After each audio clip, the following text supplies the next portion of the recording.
kelompok 5 biokimia yang beranggotakan saya Nabila Pridaya Putri dengan ujung NIM 054, Saya Dika Sriwayuni dengan ujung NIM 036, Saya Revianita dengan ujung NIM 044. saya Maura Adelia dengan ujung NIM 034. Materi kali ini mengenai katabolisme asam amino.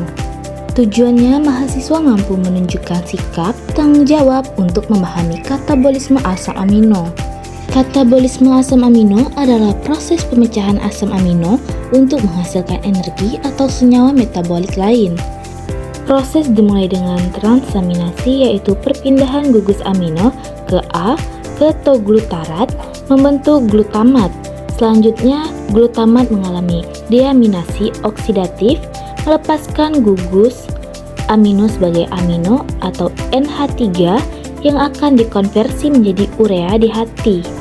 Rangka karbon yang tersisa diubah menjadi prekurso glukosa asetil-CoA atau senyawa siklus asam sitrat untuk energi. Katabolisme ini penting untuk suplai energi saat cadangan glukosa rendah dan pengelolaan nitrogen agar aman bagi tubuh. Katabolisme asam amino adalah proses pemecahan asam amino untuk menghasilkan energi atau senyawa penting bagi tubuh. Terjadi saat kelebihan protein, kelaparan, atau pemecahan protein seluler. Asam amino dari makanan seperti telur, ayam, tahu, dan tempe menyediakan protein esensial seperti lisin, leusin, isoleusin, dan metionin yang mendukung sintesis protein dan metabolisme tubuh.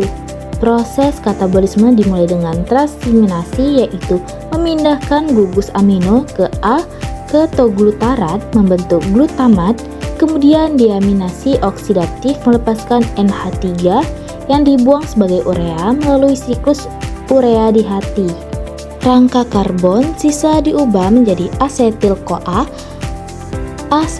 asetil-CoA, pirufat atau zat antara siklus asam sitrat untuk menghasilkan energi melalui siklus Krebs, dan fosforilasi oksidatif asam amino yang menjadi asetil-CoA bersifat ketogenik, sedangkan yang menjadi pirufat atau zat antara siklus sitrat bersifat glukogenik.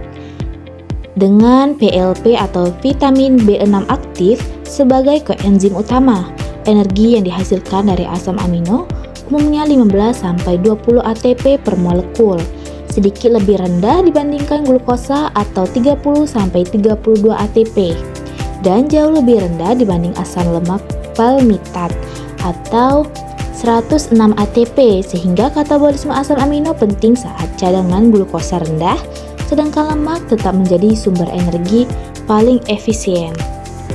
Kesimpulannya, katabolisme asam amino menghasilkan energi melalui transminasi dan deaminasi oksidatif. Dengan NH3 dibuang lewat siklus urea, rangka karbon diubah menjadi asetil-CoA, pirufat atau zat antara siklus asam sitrat untuk energi. Asam amino bersifat ketogenik atau glukogenik, memerlukan PLP atau vitamin B6 aktif sebagai koenzim. Energi yang dihasilkan lebih rendah dibandingkan glukosa dan asam lemak, sehingga katabolisme ini penting saat cadangan glukosa rendah, tetapi lemak tetap sumber energi paling efisien. Baiklah, itu saja penjelasan dari kelompok kami. Kami akhiri. Wassalamualaikum.